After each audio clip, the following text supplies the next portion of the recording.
എൻ്റെ പേര് ശോഭ സൈമൺ. ഞാൻ ബാംഗ്ലൂരിൽ നിന്നാണ് വരുന്നത്. ഞാൻ ഇന്നലെയാണ് ഇവിടെ ഉടമ്പടി എടുത്തത്. അപ്പോൾ ആദ്യം തന്നെ ഞാൻ ഇവിടെ വന്ന് നിന്ന് സാക്ഷ്യം പറയാൻ സാധിച്ചതിന് മാതാവിനോടും ഈശോനോടും ഞാൻ നന്ദി പറയുന്നു. ഞാൻ ഒരു ദൈവവിശ്വാസിയാണ്. ഞാൻ പള്ളിയിൽ പോവുകയും പ്രാർത്ഥിക്കുകയും മാതാവിലൊക്കെ എനിക്ക് വിശ്വാസമുണ്ട്.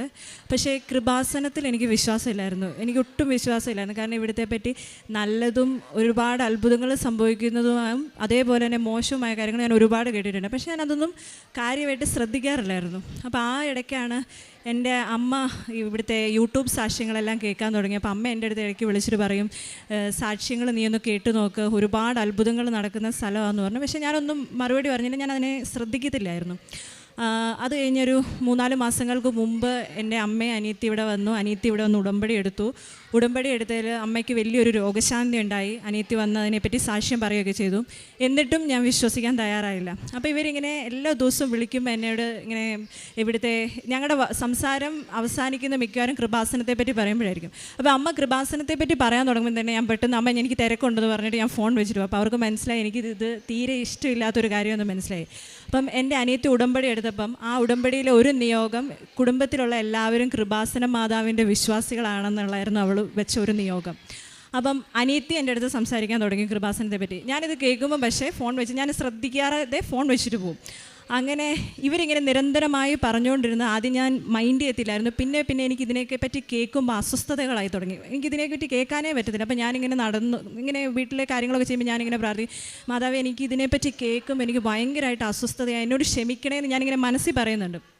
അപ്പോൾ ഒരു ദിവസം ഞാൻ അമ്മയുടെ അടുത്ത് പറഞ്ഞു, അമ്മ ഇതിനെപ്പറ്റി എന്നോട് ഇനി പറയരുത്, എനിക്ക് ഭയങ്കര ദേഷ്യം, കൃപാസനത്തെ പറ്റി അമ്മ എന്നോട് പറയരുത്, എനിക്ക് ഭയങ്കര ദേഷ്യം. അമ്മ വിശ്വസിക്കുന്നെങ്കിൽ വിശ്വസിച്ചോ പ്രാർത്ഥിച്ചോളൂ, പക്ഷേ എനിക്ക് അതിനോട് താല്പര്യമില്ല എന്ന് പറഞ്ഞു. അങ്ങനെ ഒരു ദിവസം ഞാൻ അനിയത്തി അന്നേരം എൻ്റെ കൂട്ടത്തിലാണ് താമസിക്കുന്നത്, അവളും ബാംഗ്ലൂർ വർക്ക് ചെയ്യാണ്. അപ്പോൾ അവൾ ഒരു ദിവസം എന്നെ വിളിച്ചിട്ട് പറഞ്ഞു, ഞാൻ കൃപാസനം മാതാവിനായിട്ട് നിൻ്റെ അടുത്തോട്ട് വരുന്നുണ്ടെന്ന് പറഞ്ഞു. ഞാൻ അന്നേരം ഒന്നും മിണ്ടിയില്ല. അപ്പോൾ ഞാൻ ഹസ്ബൻഡിൻ്റെ അടുത്ത് പറഞ്ഞു, ഇങ്ങനെ എന്നാ അനിയത്തി ഇങ്ങനെ കൃപാസനത്തിൽ പോയി വിശ്വാസിയായിട്ടുണ്ട്. അപ്പോൾ ഞാൻ ഹസ്ബൻഡിൻ്റെ അടുത്ത് പറഞ്ഞു, നമ്മൾ അതിനെപ്പറ്റി ഒന്നും പറയാൻ നിൽക്കേണ്ട, എന്നാൽ നല്ലതും മോശവുമായിട്ടുള്ള ഒന്നും വീട്ടിലിരുന്ന് പറയേണ്ട, കാരണം നമുക്കൊരു അത്യാവശ്യം വന്നാൽ നമ്മളും അവിടെ പോകും, അപ്പോൾ ഒന്നും പറയാൻ നിൽക്കേണ്ടെന്ന് ഞാൻ ഹസ്ബൻഡിൻ്റെ അടുത്ത് പറഞ്ഞു. ഞങ്ങളൊന്നും പറഞ്ഞില്ല. അപ്പം അവൾ വീട്ടിൽ വന്ന് കഴിയുമ്പോൾ കുഞ്ഞുങ്ങൾക്ക് ചെറിയ അസുഖങ്ങൾ വരും, വയറുവേദനയും പല്ലുവേദനയൊക്കെ വരുമ്പോൾ അവൾ പറയും, ഞാൻ ഇച്ചിരി തൈലം തൂത്ത് പ്രാർത്ഥിച്ചോട്ടെ, ഞാൻ ഇച്ചിരി ഭക്ഷണത്തിൽ ഇച്ചിരി ഉപ്പ് കൊടുത്ത് ഞാൻ അവന് വേണ്ടി പ്രാർത്ഥിച്ചോട്ടെ എന്ന് ചോദിക്കും. ഞാൻ പറയും, ഇവളിങ്ങനെ എന്നോട് ചോദിക്കാൻ തുടങ്ങി കഴിഞ്ഞപ്പോൾ എനിക്ക് വീണ്ടും ദേഷ്യമായി. ഞാൻ പറഞ്ഞു, നീ എന്ത് വേണമെങ്കിലും ചെയ്തോ, പക്ഷേ നീ എൻ്റെ അടുത്ത് ഇങ്ങനെ ചോദിക്കാൻ വേണ്ട, എൻ്റെ മുമ്പിൽ നിന്ന് ചെയ്യുകയും ചെയ്യരുത്, എനിക്ക് ഭയങ്കര ദേഷ്യം വരുമെന്ന് പറഞ്ഞു. അത് കഴിഞ്ഞ് ഒരു ദിവസം ഞാൻ അമ്മേനെ ഫോൺ വിളിച്ചുകൊണ്ടിരുന്ന് കഴിഞ്ഞപ്പോൾ എൻ്റെ മൂത്ത മോന്, അവന് 11 വയസ്സാണ്. മൂത്ത മോൻ ഉണ്ടായപ്പോൾ തന്നെ അവൻ്റെ സ്പൈനൽ കോഡിൻ്റെ മേളിൽ ഒരു സിസ്റ്റ് ഉണ്ട്. അവന് ഫിസിക്കലി അവൻ ഓക്കെയാണ്, പക്ഷേ അവൻ്റെ കൈയും കൊണ്ട് ചെയ്യുന്ന മൂവ്മെൻറ്റ്സിനൊക്കെ ചെറിയ പ്രശ്നമുണ്ട്, എഴുതാൻ ചെറിയ ബുദ്ധിമുട്ടുണ്ട്, അവൻ്റെ ഫൈൻ മൂവ്മെൻറ്റ്സിനെല്ലാം പ്രശ്നമാണ്. അപ്പോൾ ഞാൻ പറഞ്ഞു, അവനിങ്ങനെ കൈ വല്ലാണ്ട് സ്ട്രെച്ച് ചെയ്യുന്നത് കാണുമ്പോൾ, കൈയുടെ അസ്വസ്ഥത കാണുമ്പോൾ എനിക്ക് വല്ലാത്ത വിഷമമായിരുന്നു. അപ്പോൾ ഞാൻ അമ്മയുടെ അടുത്ത് പറഞ്ഞു, അമ്മ അവന് വേണ്ടി പ്രാർത്ഥിക്കണം, അവൻ്റെ അസ്വസ്ഥതകളൊന്നും മാറാൻ വേണ്ടി അവന് വേണ്ടി പ്രാർത്ഥിക്കണം എന്ന് പറഞ്ഞു. അപ്പോൾ അമ്മ എൻ്റെ അടുത്ത് പറഞ്ഞു, ഞാൻ പ്രാർത്ഥിക്കില്ല, നീ കൃപാസനത്തിൽ പോയി ഉടമ്പടി എടുക്കുക, കൊച്ച് എന്തായാലും സുഖമാകുമെന്ന് പറഞ്ഞു. അപ്പോൾ എനിക്ക് വല്ലാതെ ദേഷ്യം വന്നു. അപ്പോൾ ഞാൻ അമ്മയുടെ അടുത്ത് പറഞ്ഞു, അമ്മ നമ്മുടെ ജീവിതത്തിൽ നമുക്ക് ഒരുപാട് പ്രശ്നങ്ങളും ബുദ്ധിമുട്ടുകളും ഒക്കെ ഉണ്ടായിട്ടുണ്ട്. അന്നേരം നമുക്ക് ഈ കൃപാസന മാതാവിനെ പറ്റി അറിയില്ലായിരുന്നു. നമ്മൾ നേർച്ചകൾ നേർന്നും പ്രാർത്ഥിച്ചും കുർബാന കൂടിയും അങ്ങനെയൊക്കെയാണ് നമ്മൾ അതിൻ്റെ അകത്ത് ഓരോ പ്രതിസന്ധികളെയും തരണം ചെയ്തത്. അപ്പോൾ അമ്മ എന്തിനാ ഈ പ്രതിസന്ധി വരുമ്പം അല്ലെങ്കിൽ വിഷമങ്ങൾ വരുമ്പോൾ അത്ഭുതങ്ങളുടെ പുറകെ പോകുന്നത്? നമുക്ക് ദൈവം അറിഞ്ഞുകൊണ്ടാണ് നമ്മുടെ ജീവിതത്തിൽ ഓരോ വിഷമങ്ങൾ വരുന്നത്. അത് ഏറ്റെടുത്ത് ആ വിഷമങ്ങൾ തന്ന ഈശോ നമ്മളെ രക്ഷിക്കും, അതെനിക്ക് ഉറപ്പാണ്. അതിൻ്റെ അകത്ത് എന്തിനാ ഒരാൾ കൃപാസനത്തിൽ എന്താ ഒരു പ്രത്യേകത? കൃപാസനം എല്ലാ മാതാവും ഒന്നല്ലേ? അമ്മ എന്നോട് എനിക്ക് അതിലൊട്ടും വിശ്വാസമില്ല. എന്നിട്ട് ഞാനൊരു കാര്യം കൂടെ പറഞ്ഞു, അമ്മേ എനിക്ക് 2 കുഞ്ഞുങ്ങളാണുള്ളത്, എൻ്റെ ജീവിതത്തിലെ എല്ലാം അവരാണ്, എൻ്റെ ജീവിതത്തിലെ എല്ലാ ത്യാഗങ്ങളും ഞാൻ അവർക്ക് വേണ്ടിയാണ് ചെയ്തേക്കുന്നത്. പക്ഷെ അവരിൽ ഒരാളെ ദൈവം കൊണ്ടുപോകുമെന്ന് പറഞ്ഞാൽ പോലും അത് ദൈവത്തിൻ്റെ പദ്ധതിയാണെന്ന് ഞാൻ വിശ്വസിക്കുള്ളൂ, പക്ഷേ ഞാൻ കൃപാസനത്തിൽ പോയില്ല എന്ന് പറഞ്ഞു. എനിക്കറിയില്ല ഞാൻ എങ്ങനെ അത് പറഞ്ഞതെന്ന് എനിക്കറിയത്തില്ല. അത് പറഞ്ഞു കഴിഞ്ഞത് എനിക്ക് വല്ലാത്തൊരു ഷോക്കായിപ്പോയി. കാരണം ഞാൻ ഒരിക്കലും അങ്ങനെ പറയുന്ന ഒരാളല്ല. എനിക്കത് പറഞ്ഞു കഴിഞ്ഞപ്പോഴത്തേക്ക് ഭയങ്കരമായിട്ട് ഷോക്കായിപ്പോയി. ഞാൻ അപ്പോൾ തന്നെ ഫോൺ വെച്ചത്, ഞാൻ വീട്ടിൽ വെഞ്ചരിച്ചൊരു മാതാവിൻ്റെ രൂപമുണ്ട്, മാതാവിൻ്റെ രൂപത്തിൻ്റെ മുന്നേ പോയി മുട്ടുകുത്തി ഞാൻ പറഞ്ഞു, മാതാവേ എനിക്ക് മാതാവിൽ വിശ്വാസമില്ലാഞ്ഞിട്ടോ ഒന്നുമല്ല, പക്ഷേ എനിക്ക് ഇങ്ങനെ പറഞ്ഞു കഴിഞ്ഞപ്പോൾ എനിക്ക് ഭയങ്കരമായിട്ട് ദേഷ്യം വന്നു. ഞാൻ അറിയാതെ പറഞ്ഞു പോയതാ, മാതാവേ ക്ഷമിക്കണേ, എൻ്റെ കുഞ്ഞുങ്ങൾക്ക് ഒരു ആപത്തും വരുത്തിയേക്കരുതേന്ന് പറഞ്ഞു. ഞാൻ ഹസ്ബൻഡിനെ വിളിച്ചു പറഞ്ഞു. ഹസ്ബൻഡ് പറഞ്ഞു, ആദ്യം എന്നെ വഴക്ക് പറഞ്ഞു, അത് കഴിഞ്ഞിട്ട് പറഞ്ഞു, പേടിക്കണ്ട, മാപ്പ് പറഞ്ഞാൽ ദൈവത്തോട് കുഴപ്പമൊന്നും വരത്തില്ല, പേടിക്കണ്ടെന്ന് പറഞ്ഞു. അപ്പം എനിക്ക് കൂടുതലായിട്ട് എനിക്ക് പക്ഷേ ഇവിടുത്തെ ഉടമ്പടി എന്താണോ, ഉടമ്പടി വസ്തുക്കൾ എന്താണോ, കൃപാസനത്തിൽ അത്ഭുതങ്ങളുണ്ടെന്നല്ലാതെ എനിക്ക് വേറൊന്നും ഒരു കാര്യങ്ങളും എനിക്ക് അറിയത്തില്ലായിരുന്നു. അപ്പം ഒരു ദിവസം ഞാൻ അനിയത്തിയുടെ അടുത്ത് ചോദിച്ചു, എന്താണ് ഈ ഉടമ്പടി? അപ്പോൾ അനിയത്തി പറഞ്ഞു, അവൾ ആദ്യം എൻ്റെ അടുത്ത് പറഞ്ഞു, നമുക്ക് 6 നിയോഗങ്ങൾ സമർപ്പിക്കാമെന്ന് പറഞ്ഞു. അപ്പോൾ ഇത് പറയുന്നതിന് മുമ്പാണ് ഞാൻ ഈ ഉടമ്പടി എന്താണെന്നൊക്കെ ചോദിച്ചത്. അപ്പോൾ 6 നിയോഗങ്ങൾ സമർപ്പിക്കാമെന്ന് പറഞ്ഞു. അപ്പോൾ ഞാൻ ചോദിച്ചു, 7ാമതൊന്നുകൂടെ പറഞ്ഞു കഴിഞ്ഞാൽ എന്താ മാതാവ് കേൾക്കത്തില്ലേ? അത് കഴിഞ്ഞപ്പോൾ എൻ്റെ അടുത്ത് പറഞ്ഞു, 6 നിയോഗങ്ങളെ പറ്റി പറഞ്ഞു, ഉടമ്പടീനെ ഇങ്ങനെ ഇന്ന കാര്യങ്ങളൊക്കെ ചെയ്യണം. അതൊന്നും ഞാൻ ശ്രദ്ധിച്ചില്ല. അത് കഴിഞ്ഞ് പറഞ്ഞു, വീട്ടിൽ ഒരാൾക്ക് ഉടമ്പടി എടുക്കാൻ പറ്റുള്ളൂ എന്ന് പറഞ്ഞു. അപ്പം ഞാൻ ചോദിച്ചു, 2 പേര് പ്രാർത്ഥിച്ച് കഴിഞ്ഞാൽ എന്നെ മാതാവ് കേൾക്കത്തില്ലേ? മാതാവിനോട് പ്രാർത്ഥിക്കാൻ നമുക്ക് തൈലത്തിൻ്റെ, ഉപ്പിൻ്റെ, കാശുരൂപത്തിൻ്റെ ഒക്കെ എന്നെ ആവശ്യം. നമ്മൾ കൊന്ത ചെല്ലിയ മാതാവ് പ്രാർത്ഥന കേൾക്കില്ലേ? എനിക്ക് വിശ്വാസമുണ്ട്. പക്ഷേ ഇതെല്ലാം ഉപയോഗിച്ച് പ്രാർത്ഥിക്കുന്നതിൻ്റെ കാര്യങ്ങളൊന്നും എനിക്കറിയത്തില്ലായിരുന്നു. അങ്ങനെ ഞാൻ ആകെ അസ്വസ്ഥത പ്രകടിപ്പിച്ചു തുടങ്ങി. അതിന് ശേഷമാണ് ഞാനിത് പറഞ്ഞത്. ഇത് പറഞ്ഞു ഞാൻ ഇടയ്ക്കിടയ്ക്ക് ഇതിങ്ങനെ ഞാൻ എന്തിനാ ഇങ്ങനെ പറഞ്ഞതെന്നോർത്ത് ഞാൻ വിഷമിക്കാറുണ്ട്. അങ്ങനെ ഞങ്ങൾ ഹാപ്പി ആയിട്ട് പോവാം. ഏകദേശം ഒരു മാസം കഴിഞ്ഞു. ഞങ്ങൾ പിള്ളേർക്ക് വെക്കേഷൻ തുടങ്ങി. ഞങ്ങൾ നാട്ടിലൊക്കെ പോയി ഹാപ്പി ആയിട്ട് തിരിച്ചു വന്നു. ഇവർ സാധാരണ ഫുൾ ടൈം കളിക്കുന്ന കുട്ടികളാണ്. സ്കൂൾ അവധി ആയതുകൊണ്ട് രാവിലെ ഭക്ഷണം കഴിക്കും, താഴെ പോയി പാർക്കിൽ പോയി കളിക്കും. പിന്നെ ഭക്ഷണം കഴിക്കാൻ മാത്രമേ വീട്ടിൽ വരത്തുള്ളൂ. അപ്പോൾ ഒരു ദിവസം ഇങ്ങനെ ഉച്ചയ്ക്ക് രാവിലെ കളിയൊക്കെ കഴിഞ്ഞ് വീട്ടിൽ വന്നു. ഉച്ചയ്ക്കത്തെ ചോറുണ്ട് കഴിഞ്ഞ് കഴിഞ്ഞപ്പോഴും അവർ പറഞ്ഞു പുറത്ത് പോകണമെന്ന് പറഞ്ഞു. ഞാൻ പറഞ്ഞു പറ്റില്ല, പുറത്തൊന്നും പോകണ്ട. അപ്പോൾ അവർ വീട്ടിൽ ക്രിക്കറ്റ് കളിക്കാനായിട്ട് സ്റ്റാർട്ട് ചെയ്തു. 2 പേരും കൂടെ ബാറ്റൊക്കെ എടുത്ത് ക്രിക്കറ്റ് കളിച്ചുകൊണ്ടിരുന്ന് ഒരു 5 മിനിറ്റ് കഴിഞ്ഞ് കഴിഞ്ഞപ്പോഴത്തേ അവൻ ഇവനാണ് വയ്യാണ്ടായത്. ഇവൻ എൻ്റെ അടുത്ത് വന്നിട്ട് പറഞ്ഞു, അമ്മ എനിക്ക് തലവേദന എടുക്കുന്നു, എനിക്ക് തല കറങ്ങുന്നുണ്ടെന്ന് പറഞ്ഞു. അപ്പം ഞാൻ അവനെ പെട്ടെന്ന് അരികെ പിടിച്ച്, അപ്പോൾ എനിക്ക് ടെൻഷനായി. കാരണം അവൻ ആദ്യമായിട്ടാണ് തലവേദന എന്ന് പറയുന്നത്. അപ്പോൾ എനിക്ക് പെട്ടെന്ന് ടെൻഷനായി. ഞാൻ അരികെ വിളിച്ച് കിടത്തി. അത് കഴിഞ്ഞ് 1 മിനിറ്റ് കഴിയുന്നതിന് മുമ്പ് ഞാൻ പറഞ്ഞു, നീ പതുക്കെ ഒന്ന് എഴുന്നേറ്റ് നോക്കിയെന്ന് പറഞ്ഞു. അപ്പോൾ അവൻ പറഞ്ഞു, എനിക്ക് എഴുന്നേക്കാൻ പറ്റുന്നില്ല, എനിക്ക് തല കറങ്ങുകയെന്ന് പറഞ്ഞു. അപ്പോൾ ഞാൻ ബെഡ്റൂമിൽ നിന്ന് മാറ്റി സോഫയിൽ കൊണ്ടുപോയി കിടത്തിയിട്ട് ഞാൻ പറഞ്ഞു, ഇവനിങ്ങനെ ഓരോ മിനിറ്റ് കഴിയുന്തോറും തലവേദന കൂടിക്കൊണ്ടിരിക്കുക. ഞാൻ ഹസ്ബൻഡിനെ വിളിച്ച് പറഞ്ഞു, ഇങ്ങനെ മോന് വയ്യ, കൂടുവാണെങ്കിൽ ഞാൻ ഹോസ്പിറ്റലിൽ കൊണ്ടുപോകും, പെട്ടെന്ന് വരാൻ പറഞ്ഞു. അത് കഴിഞ്ഞ് ഞാൻ സോഫയിൽ ഇരുത്തി ഞാൻ അവൻ്റെ അടുത്ത് പറഞ്ഞു. അപ്പോൾ അവിടത്തേക്ക് അവൻ കരയാൻ തുടങ്ങി. കരഞ്ഞ് കഴിഞ്ഞപ്പോഴത്തേക്ക് ഞാൻ പറഞ്ഞു, ഞാൻ മരുന്ന് പാരസിറ്റാമോൾ എടുത്തിട്ട് വരാം, നീ ഇവിടെ ഇരിക്കുന്നു പറഞ്ഞു. ഞാൻ പാരസിറ്റാമോൾ എടുത്ത് വന്നപ്പം ഇവൻ ഈ തലവേദന പറഞ്ഞിട്ട് 5 മിനിറ്റ് ആയില്ല. തിരിച്ചു വന്നപ്പോഴത്തേക്കും ഇവൻ്റെ മുഖം എല്ലാം കൂടെ മാറി, കണ്ണെല്ലാം കൂടെ ചുമന്ന്, കണ്ണെല്ലാം കൂടെ പുറത്തോട്ട് വന്ന് മുഖം വല്ലാത്തൊരവസ്ഥയായിപ്പോയി. അന്നേരം ഇവന് ഞാൻ പെട്ടെന്ന് മരുന്ന് കൊടുത്ത് ഇവൻ ചെറുതായിട്ടൊന്ന് ഛർദ്ദിച്ച് കഴിഞ്ഞ് കഴിഞ്ഞപ്പോഴത്തേക്ക് ഇവൻ കുഴയാൻ തുടങ്ങി. ഞാൻ പെട്ടെന്ന് ഡ്രസ്സ് പോലും മാറാതെ മൂത്തയാളെയും കൂട്ടി ഡോർ ലോക്ക് ചെയ്ത് ഞാൻ ഇവനെ തോളിലിട്ടേക്കുക. താഴെ വണ്ടിയുടെ അടുത്ത് എത്തിക്കഴിഞ്ഞ് കഴിഞ്ഞപ്പോഴത്തേക്കും ഇവൻ കുഴഞ്ഞ് എൻ്റെ കയ്യിലോട്ട് വീണ് നോക്കുമ്പോൾ ആൾ അൺകോൺഷ്യസ് ആയി. അപ്പോഴത്തേക്ക് എനിക്ക് മനസ്സിലായി എനിക്ക് തനിയെ കൊണ്ടുപോകാൻ പറ്റുന്നത്. ഞാൻ പെട്ടെന്ന് ഞങ്ങളുടെ അടുത്ത് ഒരു ഫ്രണ്ടിനെ വിളിച്ചു. ഞങ്ങൾ അവനെ ഹോസ്പിറ്റലിൽ എത്തിച്ചു. ഹോസ്പിറ്റലിൽ എത്തിയ വഴി മുഴുവനും ഇവൻ്റെ കണ്ണിങ്ങനെ മിഴിഞ്ഞിരിക്കുക, പുറത്തോട്ടിരിക്കുകയാണ്. ഇവൻ മിണ്ടുന്നില്ല, അവൻ പല്ലും കടിച്ചു പിടിച്ചിട്ടുണ്ട്.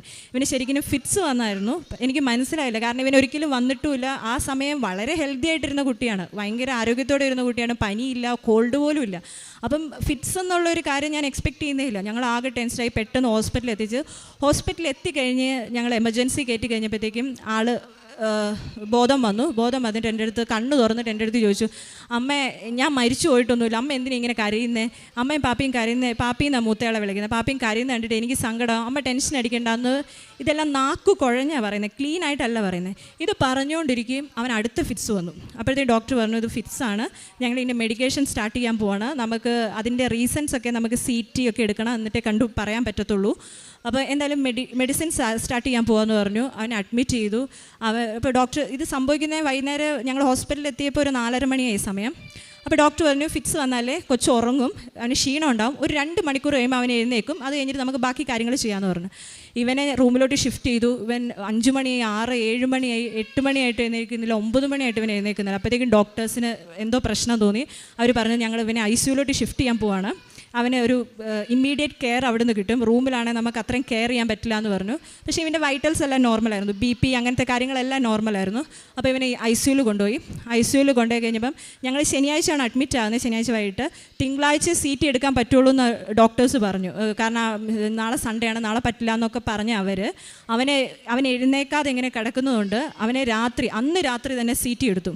ശരിക്കും കൊച്ചു കോമയിലായിപ്പോയതായിരുന്നു. അവർക്കും ഡോക്ടേഴ്സിന് മനസ്സിലായില്ല എന്താ സംഭവം എന്ന് മനസ്സിലായില്ല. അവർ CT എടുത്തപ്പോൾ നോർമലാണ്, ബാക്കി ബ്ലഡ് ടെസ്റ്റുകളുടെ റിസൾട്ട് വരുന്ന എല്ലാം ക്ലീനാണ്.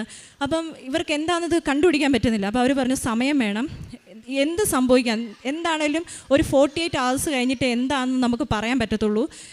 ചിലപ്പം അവന് എന്താണെന്ന് പറഞ്ഞേ ഇതിൻ്റെ അതൊന്ന് കണ്ടീഷൻ മോശമാവും, ചിലപ്പോൾ അവൻ ബെറ്റർ ആയി വരുമെന്ന് പറഞ്ഞു. അങ്ങനെ ശനിയാഴ്ച ഇവൻ ICUവിൽ. അപ്പം ശനിയാഴ്ച തന്നെ എൻ്റെ വീട്ടിൽ നിന്നും ഹസ്ബൻഡിൻ്റെ വീട്ടിൽ നിന്നും എല്ലാവരും രാത്രി 2 മണിയൊക്കെ ആയപ്പോഴത്തേക്ക് എത്തി. അപ്പം വന്നതേ അനീത്തി എൻ്റെ അടുത്ത് ഉടമ്പടി പ്രാർത്ഥന പുസ്തകവും ഉടമ്പടിയുടെ തൈലമല്ല കാശുരൂപവും പുസ്തകവും പത്രവും തന്നിട്ട് പറഞ്ഞു, നീ ഇത് കൊച്ചിൻ്റെ അടുത്ത് കൊണ്ടുപോയി വെക്കുക. അപ്പം ഞാൻ പറഞ്ഞു, എടി എനിക്ക് ഇത്ര വിശ്വാസം ഇല്ലാത്തതല്ലേ, അപ്പം നീ ഒരു കാര്യം ചെയ്യും, നീ അല്ല ഉടമ്പടി എടുത്ത് നീ പോയി ചെയ്യാൻ പറഞ്ഞു. അപ്പം അവർ പെർമിഷൻ ചോദിച്ചിട്ട് എനിക്കോ ഹസ്ബൻഡിനും ICUവിൽ ഇരിക്കാൻ പറ്റത്തുള്ളൂ. അവൾ പെർമിഷൻ ചോദിച്ച് ഉള്ളിൽ കയറി തൈലവും തൂത്തു, ബുക്കും കാശുരൂപവും കൊച്ചുറങ്ങുന്നതിൻ്റെ പത്രവും കൊച്ചുറങ്ങുന്നതിൻ്റെ പില്ലോട് അടി വെച്ചു. എന്നിട്ട് ഇവൾ എൻ്റെ അടുത്ത് പറഞ്ഞു, ഇത് ഒരിക്കലും അത് നഷ്ടപ്പെടാതെ നോക്കിക്കോണം, ഇത് നഷ്ടപ്പെടുത്തരുതെന്ന് പറഞ്ഞു. അപ്പം എന്നിട്ടും ഞാൻ അങ്ങനെ അന്നേരം വിശ്വസിക്കാനോ പ്രാർത്ഥിക്കാനോ പറ്റുന്ന ഒരു അവസ്ഥയല്ലായിരുന്നു. അപ്പം ഞങ്ങൾ ഫുള്ളായി തകർന്നു പോയി, ഞാൻ ഹസ്ബൻഡും ഒക്കെ തകർന്നു പോയി. അങ്ങനെ ഞങ്ങൾ ഇരുന്നു, അവൾ തൈലം തൂത്ത് പ്രാർത്ഥിച്ചു, കൊച്ചിന് മാറ്റമൊന്നുമില്ല. അത് കഴിഞ്ഞിട്ട് ഞങ്ങൾ ഞായറാഴ്ച വെളുപ്പിനായി, കൊച്ചിങ്ങനെ തന്നെ കോമ്പയിൽ തന്നെ കിടക്കുകയാണ്. അത് കഴിഞ്ഞ് ഞായറാഴ്ച ഒരു 10 മണിയായപ്പോഴത്തേക്ക് പനി സ്റ്റാർട്ട് ചെയ്തു. അപ്പോൾ ഇവൻ്റെ കണ്ടീഷൻ മോശമായിക്കൊണ്ടിരിക്കുക. പനി തുടങ്ങി അവർ മരുന്ന് കൊടുത്തപ്പോഴത്തേക്ക് ഇവന് വീണ്ടും ഫിറ്റ്സ് വന്നു, വീണ്ടും ഫിറ്റ്സും ഛർദി എല്ലാം കൂടെ വന്നു. അപ്പോൾ ഡോക്ടേഴ്സിനും ടെൻസ്ഡായി. അവർ പറഞ്ഞു, ഇനി 48 hours കഴിഞ്ഞിട്ടേ നമുക്ക് കൊച്ചിനെ പറ്റി എന്തെങ്കിലും പറയാൻ പറ്റത്തുള്ളൂ. ചിലപ്പം ഇവൻ്റെ കണ്ടീഷൻ ചിലപ്പോൾ ഇങ്ങനെ വീണ്ടും ഫിറ്റ്സ് വരുന്നതുകൊണ്ട് ഇവന് ഹാർട്ട് അറ്റാക്ക് വരാൻ സാധ്യതയുണ്ട്. ചിലപ്പം ഇവൻ്റെ BP ഒക്കെ താഴും. അപ്പോൾ ഇങ്ങനെ എന്തെങ്കിലും സംഭവിച്ചു കഴിഞ്ഞാൽ ഞങ്ങൾ അന്നേരം അവന് വെന്റിലേറ്ററിലോട്ട് ഷിഫ്റ്റ് ചെയ്യുമെന്ന് പറഞ്ഞു. അപ്പം നിങ്ങൾ അതിനൊക്കെ പ്രിപ്പയർഡ് ആയിട്ടിരിക്കണം. എന്താ ഹോപ്പ് ഫോർ ദി ബെസ്റ്റ് എന്ന് പറഞ്ഞു. നമുക്കൊന്നും പറയാൻ പറ്റില്ല, ചിലപ്പോൾ ഇവൻ ഇതിൻ്റെ അകത്തുനിന്ന് റിക്കവറായി വരും, ചിലപ്പോൾ ഇവൻ്റെ സ്ഥിതി മോശമാകുമെന്ന് പറഞ്ഞു. അങ്ങനെ ഞായറാഴ്ച ഞാൻ കയറി നോക്കുമ്പോൾ ഇവൻ്റെ മേത്ത് കൂടെ ഫുള്ളി ട്യൂബുകളാണ്, വയറുകളും ട്യൂബുകളും, മൂക്കിൽ ട്യൂബ് ഇട്ടിരിക്കുന്നു, മേത്ത് ഫുള്ള് ഓരോരോ ഇത്. എനിക്കിവനെ കാണാൻ പറ്റുന്നില്ല, എനിക്ക് അവിടെ റൂമിൽ ICUവിൽ നിൽക്കാൻ എനിക്ക് പറ്റുന്നില്ല. അപ്പം ഞാൻ ICUവിൽ കയറുമ്പോഴത്തേക്ക് എനിക്ക് ശ്വാസം എടുക്കാൻ പോലും പറ്റാത്ത ഒരു ഭയങ്കര വിഷമം. ഞാൻ ഹസ്ബൻഡിൻ്റെ അടുത്ത് പറഞ്ഞു, എനിക്ക് ഇരിക്കാൻ പറ്റുന്നില്ല, ചേട്ടൻ ഇരിക്കണം, എനിക്ക് പറ്റുന്നില്ല ഇരിക്കാനോ. ഞാൻ ഇടയ്ക്ക് പോവും, എനിക്ക് ശ്വാസം മുട്ടും, ഞാൻ തിരിച്ചിറങ്ങി വരും, പുറത്തിരുന്ന് കരയും. അങ്ങനെ ഞങ്ങൾ വൈകിട്ടായി കഴിഞ്ഞപ്പോഴത്തേക്ക് ഹസ്ബൻഡ് പറഞ്ഞു, എനിക്ക് തീരെ തലവേദന, എനിക്ക് തീരെ വയ്യ, അപ്പോൾ ഒരു കാര്യം ചെയ്യും, കുറച്ച് സമയം കൊച്ചിൻ്റെ അടുത്തിരിക്കുക, ഞാനൊന്ന് പുറത്ത് വെയിറ്റ് ചെയ്യാമെന്ന് പറഞ്ഞു. അപ്പോൾ ഞാൻ അവിടെ കൊച്ചിൻ്റെ അടുത്ത് ഇരുന്ന് കഴിഞ്ഞപ്പം എൻ്റെ അടുത്ത് അനിയത്തി പറഞ്ഞ എനിക്ക് ഓർമ്മയുണ്ട്, കാശുരൂപം പ്രാർത്ഥന പുസ്തകം കളഞ്ഞേക്കരുതെന്ന് പറഞ്ഞ എനിക്ക് ഓർമ്മയുണ്ട്. അപ്പോൾ ഞാനിത് എന്തെന്ന് നോക്കാൻ വേണ്ടി ഞാൻ ചെന്ന് കഴിഞ്ഞപ്പോൾ ഇതിൻ്റെ പില്ലോയുടെ അടിയിൽ ഇത് ഇരിപ്പുണ്ട്. ഞാൻ വെറുതെ, വിശ്വാസമൊന്നുമില്ല, ഞാൻ വെറുതെ ആ കാശുരൂപം തൊട്ട് കൊച്ചിനെ ഒന്ന് മുത്തിച്ചു. അത് കഴിഞ്ഞിട്ട് എനിക്കിതുപോലെ ഭയങ്കരമായിട്ട് അസ്വസ്ഥത വരും. അപ്പം ഞാൻ കൊച്ചിൻ്റെ അരികെ ഒരു കസേര ഇട്ടിരുന്നിട്ട് ഈ പ്രാർത്ഥന പുസ്തകം എടുത്തു. ആദ്യം മുതൽ ഞാൻ വായിക്കാൻ തുടങ്ങി. എനിക്കൊന്നും മനസ്സിലാകുന്നില്ല, ഇതിൻ്റെ അകത്ത് എഴുതിയത് എന്താണെന്നും കാര്യങ്ങളൊന്നും എനിക്ക് മനസ്സിലാകുന്നില്ല. പക്ഷേ ഞാൻ ചുമ്മാതിരുന്ന് വായിച്ചു. അത് കഴിഞ്ഞ് പ്രത്യക്ഷീകരണ പ്രാർത്ഥന ഉണ്ടായിരുന്നു, അതെനിക്ക് ഒട്ടും മനസ്സിലാകുന്നില്ല, അതും പ്രാർത്ഥിച്ചു. അതിൻ്റെ അകത്ത് നിയോഗം സമർപ്പിച്ചു. അത് കഴിഞ്ഞ് ഞാൻ വീണ്ടും, കൊച്ചിന് മാറ്റമൊന്നുമില്ല, കൊച്ചു അങ്ങനെ തന്നെ കിടക്കുക. അങ്ങനെ വീണ്ടും ഞാൻ പുറത്തു വന്നു. വീണ്ടും ഞാൻ കുറച്ച് സമയം കഴിഞ്ഞപ്പോൾ അകത്ത് വന്നപ്പോൾ പത്രം അവിടെ ഇരിപ്പുണ്ട്. അപ്പോൾ സാക്ഷ്യങ്ങൾ എഴുതിയ പത്രം ഞാൻ ചുമ്മാതെ എങ്ങനെയോ അത് കയ്യിലെടുത്ത് ഞാനത് വായിക്കാൻ തുടങ്ങി. അത് വായിച്ചു, അതവിടെ വെച്ച് കഴിഞ്ഞപ്പോൾ അത് വെച്ച് ഞാൻ ഇറങ്ങിപ്പോന്നു. അത് കഴിഞ്ഞ് വെളുപ്പിനെ ഒരു 3 മണിയൊക്കെ ആയി കാണും. ഹസ്ബൻഡ് എൻ്റെ അടുത്ത്, കുറച്ച് നേരം ഹസ്ബൻഡായിരുന്നു. അപ്പം ചേട്ടൻ എൻ്റെ അടുത്ത് വന്നിട്ട് പറഞ്ഞു, അവൻ കണ്ണ് തുറന്ന് നോക്കി എന്ന് പറഞ്ഞു. എന്നെ കണ്ണ് തുറന്ന് നോക്കി, മിണ്ടിയൊന്നുമില്ല എന്ന് പറഞ്ഞു. അത് കഴിഞ്ഞ് വീണ്ടും ഒരു 6 മണിയൊക്കെ ആയി കഴിഞ്ഞപ്പം ഞാൻ അടുത്തുണ്ടായിരുന്നു. അപ്പോൾ അവൻ കണ്ണ് തുറന്നിട്ട് എന്നെ ചിരിച്ച് കാണിച്ചു. എന്നിട്ട് എൻ്റെ അടുത്ത് പറഞ്ഞു, അമ്മ ഞാൻ പറ്റിച്ചതാന്ന് പറഞ്ഞു. പക്ഷേ അതൊക്കെ പറയുന്ന ഒന്നും വ്യക്തമല്ല നമുക്ക്, എല്ലാം നാക്കു കുഴഞ്ഞ് ഓരോരോ വാക്കുകളായിട്ടാണ് അവൻ പറയുന്നത്, അവന് വ്യക്തമായിട്ട് പറയാൻ പറ്റുന്നില്ല. അപ്പോൾ ഡോക്ടേഴ്സിന് ഇതിൻ്റെ ഇടയ്ക്ക് ഒരു സംശയം വന്നു, മെനിഞ്ചൈറ്റിസ് ആണോ എന്ന് സംശയം വന്നു. അപ്പം അവർ ഞായറാഴ്ച തന്നെ സ്പൈനൽ കോഡിൽ നിന്ന് ഫ്ലൂയിഡൊക്കെ എടുത്ത് ടെസ്റ്റ് ചെയ്തു. പക്ഷേ അതിൻ്റെ ടെസ്റ്റ് റിസൾട്ട് വന്നപ്പോൾ എല്ലാം നെഗറ്റീവായിരുന്നു. അങ്ങനെ തിങ്കളാഴ്ച വെളുപ്പിനെയാണ് ഇവൻ ബോധം തെളിഞ്ഞ് ഇവനിങ്ങനെ വർത്താനമൊക്കെ പറഞ്ഞു. അത് കഴിഞ്ഞിട്ട് പിന്നെ ഇവൻ ഭക്ഷണത്തിന് കരയാൻ തുടങ്ങി. അപ്പം പിന്നെ ഞാൻ ആ ഉടമ്പടി പുസ്തകം, പ്രാർത്ഥന പുസ്തകം എടുത്തു, സാക്ഷ്യങ്ങൾ എഴുതിയ പത്രം വായിച്ചു. പത്രം എല്ലാം വായിച്ചു കഴിഞ്ഞപ്പോൾ തൊട്ട് ഇവൻ ഇമ്പ്രൂവ് ചെയ്യാൻ തുടങ്ങി. ഇവൻ്റെ അന്നേരമാണ് പിന്നെ ബോധം തെളിഞ്ഞ് ഇവൻ എൻ്റെ അടുത്ത് സംസാരിച്ചത്. അപ്പോൾ എനിക്ക് ഭയങ്കര സന്തോഷം, എൻ്റെ ഉള്ളിലുള്ള അസ്വസ്ഥതകളൊക്കെ മാറി. അപ്പം എൻ്റെ അനിയത്തി സാക്ഷ്യങ്ങളുടെ ലിങ്കും ഇവിടെയുള്ള ട്യൂസ്ഡേ ഉള്ള ഓൺലൈൻ ആരാധനയുടെ ലിങ്കും ഒക്കെ അയച്ചിട്ടായിരുന്നു. പക്ഷേ ഞാനതൊന്നും നോക്കിയില്ല. ഞാൻ പറഞ്ഞു ICUവിൽ ഫോൺ എടുക്കാൻ പറ്റില്ല എന്ന് പറഞ്ഞ് ഞാൻ കയറിപ്പോന്നു. അപ്പോൾ ഇവൻ ബോധം തെളിഞ്ഞു. ഇവനെ അന്ന് കൊണ്ട് MRI ചെയ്ത് കഴിഞ്ഞപ്പം അതിൻ്റെ അത് ഡയഗ്നോസിസ് വന്നത് ചെറുതായിട്ട് സെറിബ്രത്തിലൊരു ഇൻഫ്ലമേഷൻ ഉണ്ടെന്ന് കണ്ടുപിടിച്ചു. അപ്പം ഡോക്ടേഴ്സ് അതിനുള്ള മെഡിക്കേഷൻസ് എല്ലാം സ്റ്റാർട്ട് ചെയ്തു. അങ്ങനെ അപ്പോഴത്തേക്ക് എനിക്ക് പതിയെ പതിയെ വിശ്വാസം വന്നു തുടങ്ങി. എനിക്കൊരു ആശ്വാസം, വിശ്വാസത്തെക്കാളും കൂടുതൽ ഇതൊക്കെ ചെയ്യുമ്പോൾ എനിക്കൊരു ആശ്വാസം കിട്ടി തുടങ്ങി. അപ്പം ഞാനൊരു അവിടെ ഇരുന്ന് ഈ സാക്ഷ്യത്തിൻ്റെ ലിങ്ക് ഉണ്ടായിരുന്നു. അപ്പം ഞാൻ കൊച്ചുറങ്ങിയ സമയത്തിന് ഞാൻ സൗണ്ട് കുറച്ചിട്ട് ഞാൻ അവിടെ ഇരുന്ന് ഒരു സാക്ഷ്യം കേട്ടു.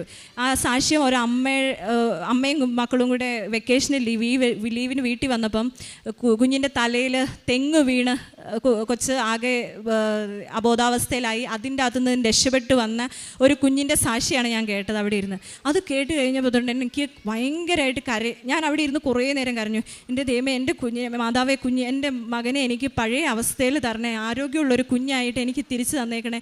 എൻ്റെ കയ്യിൽ നിന്നെല്ലാം പോയി, ബ്രെയിനിന് വന്നായിട്ട് നമുക്കൊന്നും പറയാൻ പറ്റത്തില്ല. അപ്പോൾ എൻ്റെ കയ്യിൽ നിന്നെല്ലാം പോയി, എനിക്ക് പഴയ എൻ്റെ കുഞ്ഞാക്കി, എനിക്കൊന്നും അറിയത്തില്ല, എനിക്ക് പഴയ കുഞ്ഞാക്കി എൻ്റെ മകനെ തിരിച്ചു തന്നേക്കണേന്ന് ഞാൻ അവിടെ ഇരുന്ന് കരഞ്ഞു പ്രാർത്ഥിച്ചു. അപ്പം പ്രാർത്ഥിച്ചുകൊണ്ടിരുന്നത് ഓരോ ദിവസങ്ങളും ഇമ്പ്രൂവ്മെൻറ്റ് കാണിച്ചു തുടങ്ങി. അങ്ങനെ ഇവൻ്റെ MRI കഴിഞ്ഞു. ട്യൂസ്ഡേ ആയി കഴിഞ്ഞപ്പോഴത്തേക്കും ഇവൻ ആദ്യം ഭക്ഷണം ട്യൂബിൽ കൂടെ ആയിരുന്നു കൊടുക്കുന്നത്. അപ്പോൾ ഇവൻ വെള്ളം ചോദിച്ച് കരയാൻ തുടങ്ങി. അപ്പോൾ ഡോക്ടർ പറഞ്ഞു ഇവിടുത്തെ മസിൽസൊക്കെ വീക്കാണ്, അപ്പം ട്യൂബിലൂടെ മാത്രമേ കൊടുക്കാൻ പറ്റുള്ളൂ എന്ന് പറഞ്ഞു. അപ്പോൾ ഞാൻ അവിടെ ഇരുന്ന് കാശ് രൂപം എടുത്ത് ഞാൻ അവൻ്റെ നെറ്റിയെ കുരിശ് വരച്ചിട്ട് എന്നിട്ട് ഡോക്ടർ പറഞ്ഞു പതുക്കെ ഒന്ന് ട്രൈ ചെയ്ത് നോക്കാൻ പറഞ്ഞു. അപ്പോൾ ഈ കാശ് രൂപം എടുത്ത് നെറ്റിയിൽ കുരിശ് വരച്ചു. എന്നിട്ട് ഞാൻ കൊടുത്തു.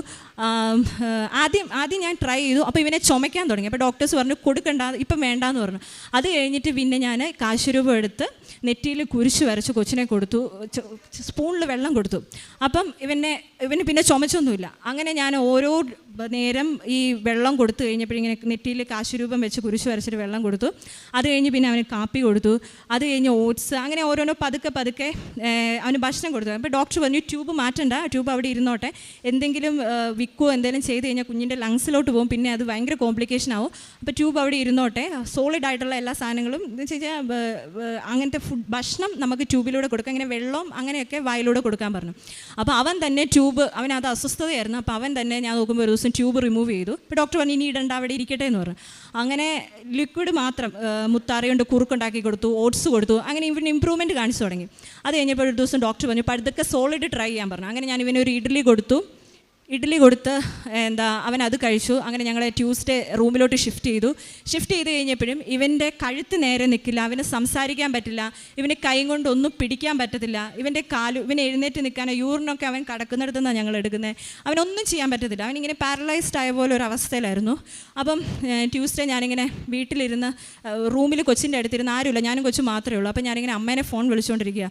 അപ്പോൾ ഇങ്ങനെ കരഞ്ഞുകൊണ്ട് ഇങ്ങനെ പറഞ്ഞുകൊണ്ടിരുന്നപ്പം പെട്ടെന്ന് ഫോണിൽ എന്തോ ഇങ്ങനെ കേൾക്കുന്നു. അപ്പോൾ ഞാൻ ഒരു മിനിറ്റ് അമ്മ എന്ന് പറഞ്ഞാൽ നോക്കുമ്പം എൻ്റെ യൂട്യൂബ് ഹിസ്റ്ററിയിലോ എൻ്റെ ഫോണിൻ്റെ ഒരു ഇതിലും കൃപാസനത്തിൻ്റെ ഒരു കാര്യങ്ങളുമില്ല. സാക്ഷ്യം ആ തലേദിവസം ഇരുന്ന് കേട്ട സാക്ഷ്യം മാത്രമേ ഉള്ളൂ, വേറൊന്നുമില്ല, ധ്യാനത്തിൻ്റെ ഒന്നുമില്ല.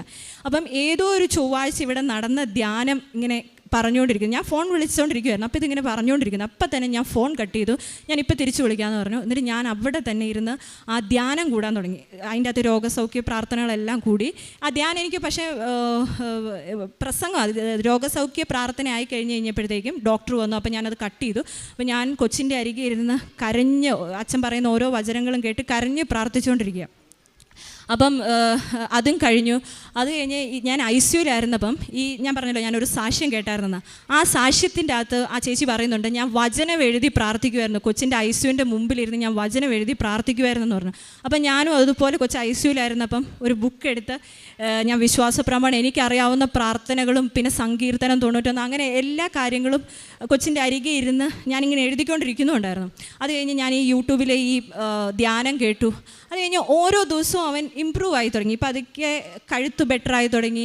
അങ്ങനെ ഡോക്ടർ ഒരു ദിവസം വന്ന് പറഞ്ഞു ഞങ്ങളുടെ ഭാഗത്തു നിന്നുള്ള എല്ലാം കഴിഞ്ഞു, അപ്പം നിങ്ങൾക്ക് ഈ ശനിയാഴ്ച വീട്ടിൽ ഡിസ്ചാർജ് ചെയ്യാം, ഒരു 3 മാസമെങ്കിലും സ്റ്റിറോയിഡ് എടുക്കേണ്ടി വരും മിനിമം, എന്നാലും ഇവൻ നേരെ ആവത്തുള്ളൂ. അപ്പോൾ ഞാൻ ചോദിച്ചു ഫുൾ റിക്കവേർഡ് ആവുമോ ഡോക്ടർ? അപ്പോൾ പറഞ്ഞു നമുക്കൊന്നും പറയാൻ പറ്റത്തില്ല, 80% ഓക്കെ ആവും, 20% നമുക്കൊന്നും പറയാൻ പറ്റത്തില്ല, ചിലപ്പോൾ എന്തെങ്കിലുമൊക്കെ മിസ്സിങ് ആയിട്ടുണ്ടാവും, ബ്രെയിനിന് വന്നതല്ലേ എന്ന് ഡോക്ടർ പറഞ്ഞു. അപ്പോഴും നമുക്കൊന്നും ചെയ്യാനില്ല, ഡോക്ടേഴ്സും ഒന്നും ചെയ്യാനില്ല എന്ന് പറഞ്ഞു. അപ്പം നമുക്ക് പിന്നെ പ്രാർത്ഥിക്കാൻ മാത്രമേ ഉള്ളൂ. ഒരുപാട് ആളുകൾ ഇതിനു വേണ്ടി പ്രാർത്ഥിക്കുന്നുണ്ടായിരുന്നു. അപ്പോഴത്തേക്ക് ഞാൻ ആ സമയം കൊണ്ട് ഉടമ്പടി പത്രം വായിച്ചു, പിന്നെ പ്രാർത്ഥന പുസ്തകം വായിച്ചു, കാശുരൂപ ഉപയോഗിച്ചു. തൈലം മാത്രം യൂസ് ചെയ്യാനായിട്ട് എനിക്ക് ഉടമ്പടി എടുക്കാത്തതുകൊണ്ട് ഞാൻ യൂസ് ചെയ്തില്ല. അങ്ങനെ ഡിസ്ചാർജ് ചെയ്ത് വീട്ടിൽ വന്നു കഴിഞ്ഞപ്പം ഞങ്ങൾ ഹോസ്പിറ്റലിൽ നിന്ന് കൊണ്ടുവരുന്നത് അവനെ എടുത്തോണ്ട് അവനെ തോളിലിട്ട് അവന് നേരെ നിൽക്കാനൊന്നും പറ്റുന്നില്ല, ഒന്നും ചെയ്യാൻ പറ്റുന്നില്ല, അതേ അവസ്ഥ തന്നെ, കഴുത്ത് നേരെ നിൽക്കത്തില്ല. അപ്പം ഹസ്ബൻഡിൻ്റെ അനിയൻ, ഞാൻ പറഞ്ഞു എന്നെക്കൊണ്ട് എടുക്കാൻ പറ്റുകയല്ല അവനെ എന്ന് പറഞ്ഞ് അവനെ തോളിലിട്ടുകൊണ്ട് കൊണ്ടുവന്നു, തോളിലിട്ട് വീട്ടിൽ കൊണ്ടുവന്നു. അപ്പോഴും കൊച്ചു ബെഡിൽ തന്നെയാണ്, ഒന്നും ചെയ്യാൻ പറ്റുന്നില്ല. അപ്പം ഡോക്ടർ പറഞ്ഞു മിനിമം 1 മാസം എടുക്കും അവന് റിക്കവറായി വരാൻ, അവൻ്റെ കാര്യങ്ങളെല്ലാം ചെയ്യാൻ 1 മാസം എടുക്കും, അതിലും ചിലപ്പോൾ എന്തെങ്കിലുമൊക്കെ മിസ്സിങ് ഉണ്ടാവുമെന്ന് പറഞ്ഞു. അപ്പോൾ ഞങ്ങളാകെ വിഷമിച്ച് ഓരോ ദിവസങ്ങളും തള്ളി നീക്കിക്കൊണ്ടിരിക്കുക. അപ്പോഴാണ് ഓരോ ദിവസവും ഞങ്ങളെ ആശ്വസിപ്പിക്കാനെന്ന് പറഞ്ഞാൽ അവൻ ഓരോ ഇമ്പ്രൂവ്മെൻറ്റ് കാണിച്ചു തുടങ്ങി. വീട്ടിൽ വന്നു പിറ്റേ ദിവസം അവൻ കഴുത്ത് നേരെ വെക്കാൻ തുടങ്ങി. അതിൻ്റെ പിറ്റേ ദിവസം അവൻ ബെഡിൽ നിന്ന് തനിയെ എഴുന്നേറ്റിരിക്കാൻ, ഞങ്ങളുടെ ചെറിയൊരു സപ്പോർട്ടോട് കൂടി എഴുന്നേറ്റിരിക്കാൻ തുടങ്ങി. പിന്നെ അവൻ തനിയെ എഴുന്നേറ്റിരിക്കാൻ തുടങ്ങി. പിന്നെ അവൻ എഴുന്നേറ്റ് നിന്ന് നോക്കി, പിന്നെ നടന്നു. അപ്പോൾ എൻ്റെ അമ്മ എല്ലാ ദിവസവും പ്രതിഷീകരണ പ്രാർത്ഥനയും ബാക്കി കാര്യങ്ങളെല്ലാം അമ്മ ചെയ്യുന്ന, അമ്മ ഉടമ്പടി എടുത്തിട്ടില്ല, പക്ഷേ ഉടമ്പടി എടുക്കുന്നവർ ചെയ്യുന്ന എല്ലാ കാര്യങ്ങളും അമ്മ ചെയ്യുന്നുണ്ടായിരുന്നു. അപ്പോൾ അമ്മ മാതാവിൻ്റെ അടുത്ത് പ്രാർത്ഥിച്ചു. അപ്പോൾ ഞങ്ങൾ ഡിസ്ചാർജ് ചെയ്ത് വന്നതിൻ്റെ പിറ്റേ ആഴ്ചയാണ് ആദ്യത്തെ റിവ്യൂ ഡോക്ടറെ അടുത്ത് പറഞ്ഞേക്കുന്നത്. അപ്പം അന്നേരം മാതാവ് എൻ്റെ കുഞ്ഞിനെ നടത്തിക്കൊണ്ട് പോകാൻ പറ്റണേന്ന് പ്രാർത്ഥിച്ചു. അത്ഭുതം പോലെ ഞങ്ങൾ ഹോസ്പിറ്റലിൽ പോകാൻ നേരത്ത് അതിൻ്റെ തലേ ദിവസം തന്നെ അവൻ നടന്നു തുടങ്ങി. അവനെ ഞങ്ങൾ പിടിക്കുന്നുണ്ട്, ചിലപ്പം കുറച്ചങ്ങ് നടക്കുമ്പോഴത്തേക്ക് അവൻ വീഴും, എങ്കിലും പിടിക്കുന്നുണ്ട്. അങ്ങനെ ഞങ്ങൾ ഹോസ്പിറ്റലിൽ പോകാൻ ഇറങ്ങിക്കഴിഞ്ഞ് അവനെ ഡ്രസ്സൊക്കെ മറിച്ച് അവൻ്റെ ഷൂസൊക്കെ ഇടിച്ച് ഞങ്ങൾ 2 കൈ പിടിച്ച് അവനെ ഹോസ്പിറ്റലിൽ കൊണ്ടുപോയി. ഡോക്ടർക്ക് കണ്ടു കഴിഞ്ഞപ്പോൾ ഭയങ്കര അത്ഭുതമായി. ഡോക്ടർ ഭയങ്കര ഹാപ്പിയായി, ഇത്ര പെട്ടെന്ന് ഒരാഴ്ച കൊണ്ട് ഇത്രയും ആൾ റിക്കവർ ആയെന്ന് ചോദിച്ചു. എങ്കിലും അവൻ്റെ കൈയൊന്നും പ്രോപ്പറായിട്ടില്ലായിരുന്നു. എങ്കിൽ പിന്നെയും അമ്മ എല്ലാ ദിവസവും എൻ്റെ നെറ്റിയിൽ തൈലം തൂക്കുമായിരുന്നു. ചൊവ്വാഴ്ചകളിലെ പ്രാർത്ഥന, ഇവിടുത്തെ ആരാധന കൂടി. അങ്ങനെ ഇപ്പം ഇന്ന് ജൂൺ 4-ാം തീയതി എൻ്റെ കോമയിലായി കിടന്ന എല്ലാ കാര്യങ്ങളും ഒന്നും ചെയ്യാൻ പറ്റത്തില്ലാത്ത എൻ്റെ കുഞ്ഞാണ് ഇപ്പോൾ ആരോഗ്യത്തോടു കൂടി ഇരിക്കുന്നത്. ഒരു മിറാക്കുലസ് റിക്കവറിയാണ്. ഞാൻ വിശ്വാസത്തോടു കൂടി ഉടമ്പടി തൈലവും കാശുരൂപവും സാക്ഷ്യങ്ങൾ എഴുതിയ പത്രവും ഓൺലൈൻ സാക്ഷി, അങ്ങനെ ഞാൻ എന്തൊക്കെ കൃപാസനത്തിൻ്റെ കാര്യങ്ങൾ വെറുത്തിരുന്നോ അതെല്ലാം ഞാൻ വിശ്വാസത്തോടു കൂടി ചെയ്ത് കഴിഞ്ഞപ്പോഴത്തേക്കും എൻ്റെ കുഞ്ഞാണ്, ആ വയ്യാതായ കുഞ്ഞാണ് ഇവിടെ നിൽക്കുന്നത്. 3 മാസം എന്ന് പറഞ്ഞ സ്റ്റിറോയിഡ് എന്ന് പറഞ്ഞത് ഇപ്പോൾ ഈ മാസം 23 ആകുമ്പം അത് പെട്ടെന്ന് സ്റ്റോപ്പ് ചെയ്യാൻ പറ്റില്ല, പതുക്കെ അത് സ്റ്റോപ്പ് ചെയ്യാൻ പറ്റുള്ളൂ. അപ്പോൾ ഈ മാസം 23 കൂടി അവൻ്റെ മെഡിക്കേഷൻസ് എല്ലാം കഴിയും. അവനെ അടുത്ത മാസം തൊട്ട് ഞങ്ങൾക്ക് സ്കൂളിൽ വിടാം. ഈ ഒരു വർഷം ഞങ്ങൾ സ്കൂളിൽ വിടുന്നില്ല എന്നൊക്കെ പ്ലാൻ ചെയ്തു, കാരണം ഇവൻ എന്ന് റിക്കവർ ആവുമെന്ന് നമുക്ക് പറയാൻ പറ്റില്ല.